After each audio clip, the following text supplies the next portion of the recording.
नमस्कार दोस्तों, मैं हूं आपका होस्ट और दोस्त क्रांति जोशी और आपका स्वागत करता हूं मैं रिव्यू मास्टर में। दोस्तों, क्या आपने सेंसर्स का नाम सुना है?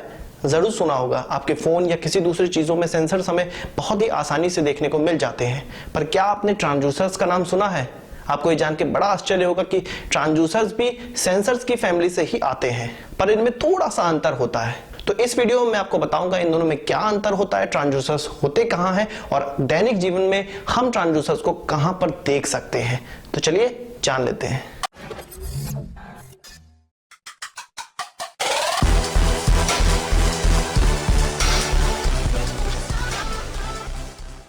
दोस्तों, ट्रांसड्यूसर को समझने से पहले हम एक उदाहरण ले लेते हैं। यदि किसी चीज पर प्रेशर पड़ रहा हो और उसको हमें कहीं पढ़ना हो, चाहे वो एनालॉग हो या डिजिटल हो, तो किस तरह से किसी मीटर पे पढ़ पाएंगे?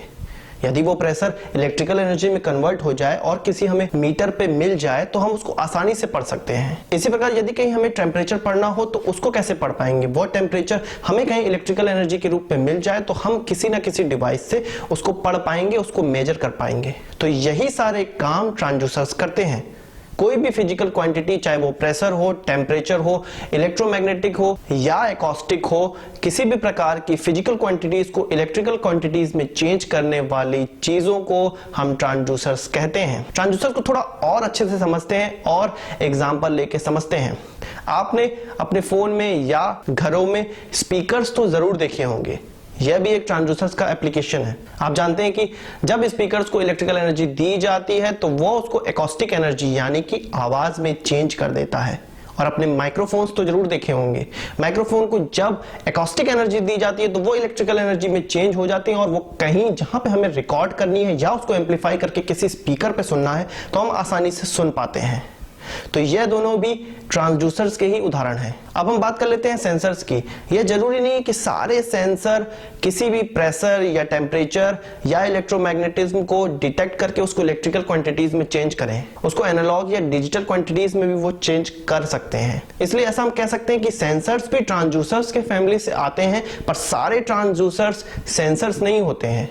सेंसर से बड़ी चीज है ट्रांसड्यूसर। जैसे कि मान लीजिए आपके फोन में प्रॉक्सिमिटी सेंसर लगा हुआ है तो वह एक ट्रांसड्यूसर है, पर जो हमारा लाउड स्पीकर है, जो हमारा माइक्रोफोन है, वो एक सेंसर नहीं है।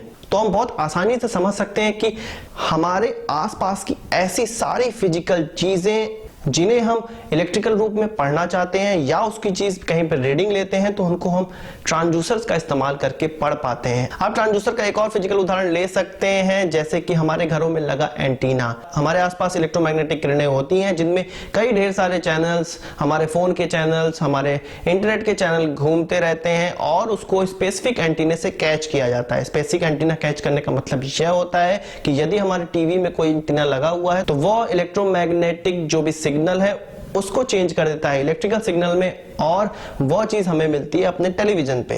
इसी प्रकार और एंटीने भी काम करते हैं, आपके ब्रॉडबैंड वाले एंटीने भी काम करते हैं और आपकी मोबाइल एंटीने भी काम करते हैं। तो मुझे लगता है कि आप थोड़ा बहुत ट्रांसड्यूसर्स को समझ रहे होंगे। यदि आप ना समझ पाए तो आप कमेंट बॉक्स में कोई भी क्वेश्चन पूछ सकते हैं और यदि आप चाहते हैं कि इसको मैं और उदाहरण दे के और इलोबरेट करूं तो मैं अगली वीडियो में कर सकता हूं। आप मुझे कमेंट बॉक्स में जरूर बता दीजिएगा। फिलहाल के लिए मैं इतना आपको बता देता हूं कि ट्रांसड्यूसर्स बहुत सारे सेंसर्स होते हैं जो हम अपने फोन या किसी दूसरे कंप्यूटर्स या इंडस्ट्रियल सेक्टर में इस्तेमाल करते हैं। यहां पर एक और उदाहरण मैं लेना चाहूंगा। यदि मान लीजिए हमें बुखार हो जाता है तो हम थर्मामीटर का इस्तेमाल करते हैं, एक पारे वाला थर्मामीटर मुंह पे लगाते हैं और काम हो जाता है, पर वो तो केवल 98 फ़ारेनहाइट, 205 फ़ारेनहाइट और 210 फ़ारेनहाइट पे काम करने वाला है। यदि हमें 500-600 डिग्री सेल्सियस पर काम करने वाला कोई थर्मोमीटर चाहिए तो फिर हम क्या करेंगे? यदि कोई हमें 1000 डिग्री सेल्सियस पे काम करने वाला थर्मोमीटर चाहिए तब हम क्या करेंगे? तब यहाँ पर ट्रांसड्यूसर्स का काम आता है। ये ट्रांसड्यूसर्स उस थर्मोमीटर के मुंह पर लगा दिए जाते हैं और उसको वो इलेक्ट्रिकल एनर्जी में चेंज कर देते हैं।